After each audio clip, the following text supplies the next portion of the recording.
I'm using my size 10 round brush. I'm using cobalt blue, and it's kind of a milky wash, and always make sure you mix plenty of paint before you start painting.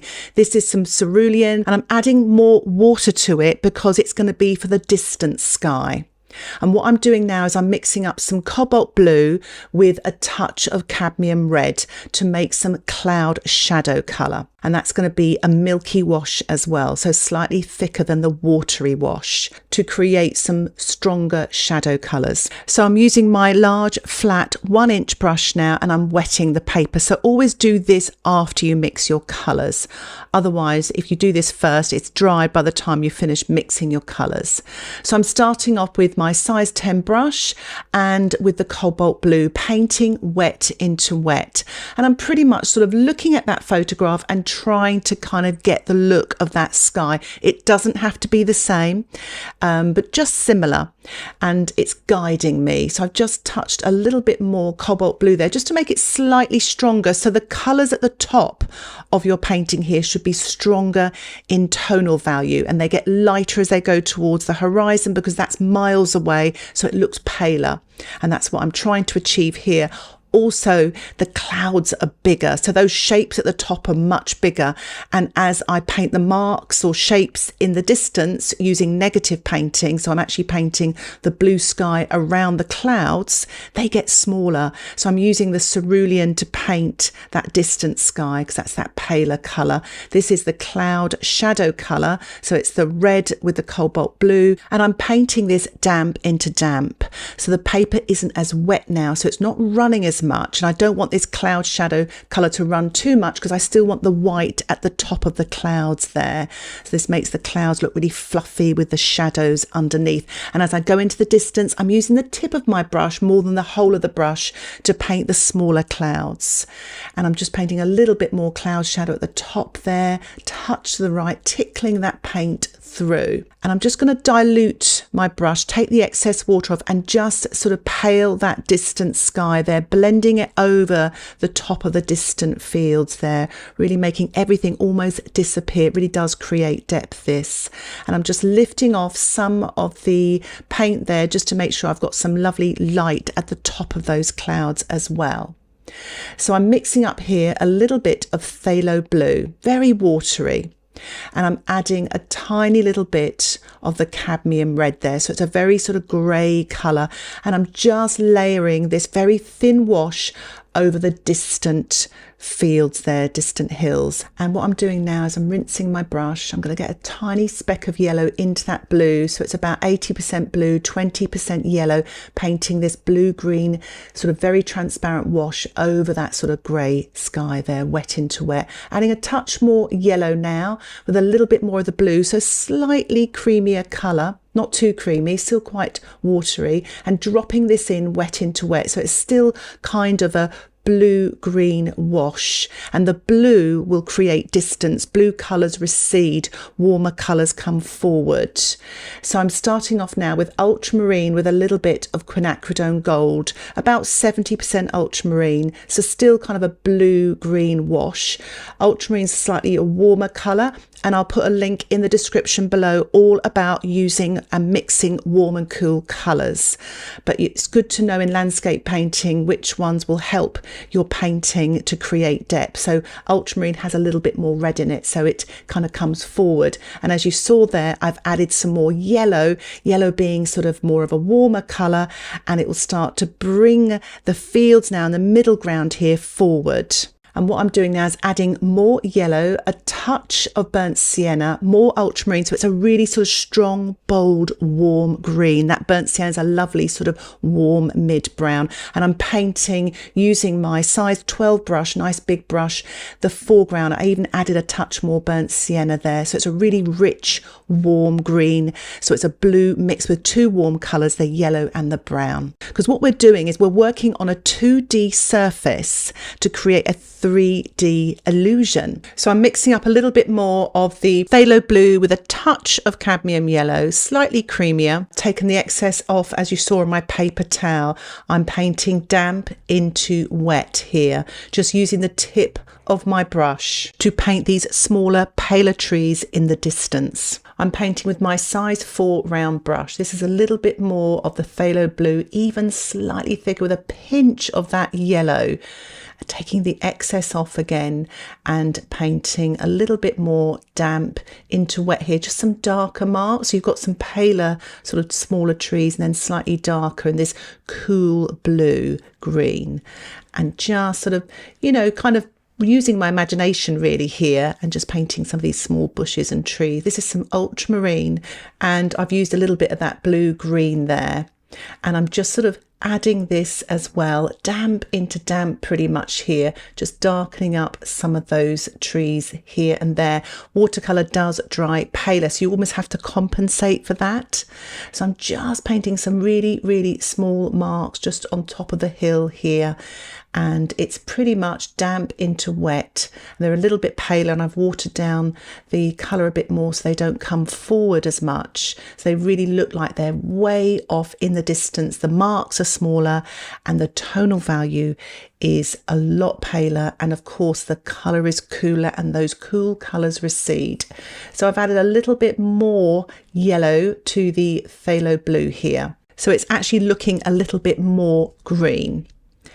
And it's slightly thicker because I want it slightly darker. Taking the excess paint off here, and I'm going to paint that sort of next sort of row of trees and bushes with my size 4 brush, this time more damp into damp because the paper is drying off a little bit. And I'm varying the sizes here as well, making some larger and some smaller, just dropping in a slightly darker blue green there.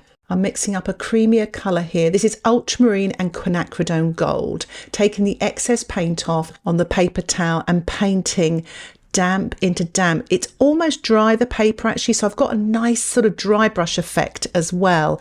So there's some texture, and what texture does, it brings those trees forward and again creates that illusion of depth, which is fabulous. But that sort of warmer green also comes forward as well, and again I'm using the tip of my brush and varying the shapes and sizes there, and also leaving gaps here and there, using that sort of blue green darker creamier wash and just painting it at the bottom of those trees to create some shadows. So this is very creamy dark paint here. Taking the excess off, that's the phthalo blue with a touch of yellow, and just sort of painting these very dark colours. You can see it's a lot darker than those trees in the distance, and the dark of those trees comes forward away from those distant trees. So I'm just adding a few more darks, damp into damp with my size 4 brush. So I'm pretty much working on the trees nearest to me. So I want to mix up a variety of greens. This one's the phthalo blue with the quinacridone gold, really creamy. And this is a little bit more of the phthalo blue, very, very dark here. And I'm just going to add some ultramarine to this one here, and a touch of yellow on its own here, just with that bit of blue on my brush. So you pretty much got a yellow green, and I'm painting this very sort of pale colour. It's pretty dry at the moment now on this paper, and you could call it wet on dry. If you're not sure, just allow your painting to dry. And I'm using a dry side brush technique here. So scrubbing the painting on with the belly of the brush creates lots of yummy textures, and textures come forward. Textures create details.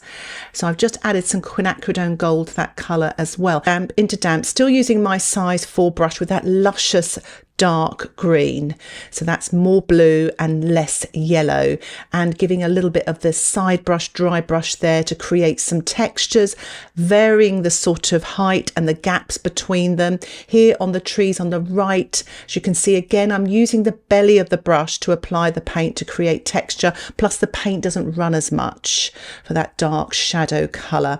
And just sort of painting a little bit of dark now just underneath those trees to sort of show the sort of separation of the fields, etc. And as you can see, this sort of detail and making them slightly larger than the distant trees really does create depth in the painting as well. So I'm rinsing my brush here, taking the excess water off and just softening and blending here and there and diluting as well to create some lighter bushes here and there, and that works really well, especially in the foreground, because you get the sort of contrast of lights and darks as well. I'm just softening these trees on the right with a clean damp brush, and now I'm going to use a plastic card, and I'm going to just sort of scratch into the sort of foreground trees and bushes here, and what that does, it creates a permanent scratch on the surface of your paper. The paint runs in and it creates some really nice dark thin lines, but also you can lift off to create lighter areas as well, lighter, thinner lines. I'm mixing up some burnt sienna and ultramarine, about 50-50 to make a dark brown. I'm taking the excess paint off and I'm going to paint the tree trunks. The one nearest is going to be the longest one, and they gradually get smaller as they go away. Again, this creates depth in your painting. I'm painting pretty much wet on dry with my size 4 brush, and you may want to make the tree furthest away a little bit paler as well. And now I'm mixing up some ultramarine with some cadmium red to make a sort of a grey blue, taking the excess off again, and just paint some cast shadows, this cool cast shadow here, and just making them smaller as they go away, and again make them a little bit paler again to create depth. So just by learning these few rules can really help, especially if you're a beginner in watercolour painting, or just, you know, you've been painting for a while. These helpful things can really assist you, especially landscape painting. So I'm mixing up some quinacridone gold, creamy wash, using the belly of my brush and sort of scrubbing on the paint, adding a little bit of dark green there as well to create some bushes. But again, this texture and size will create depth in your painting. Rinsing my brush there. I'm just going to soften the shadow colours, making this one here a touch wider and pushing it back into the grasses to make them look more natural.